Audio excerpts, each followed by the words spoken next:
係啱啱洗完頭咧，就同大家講下咗一段時間嘅髮素，大家睇下嗰個效果，即係唔能夠一路洗一路拍，效果都唔錯。因為我自己本身個頭髮屬於乾啦，神經咁樣又走去做咗啲 highlight 啦，又乾咗啦。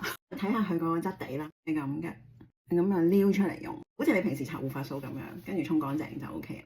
我一路都係叫大家用髮潤，咁就當 leave-in 嘅護髮素。冇嘅原因咧，就係因為用天然嘅材料係唔係咁容易做到嗰個效果出嚟，搞咗真係好耐。入邊咧有橄欖油啦、丹參粉啦、蘆薈油啦，同埋膠原蛋白嘅。咁呢啲都係即係一啲滋潤同埋可以鎖水嘅一啲成分。光澤啦、柔順啦，大家嘅頭髮就容易啲打理。咁大啱200 gram， 100蚊都唔使。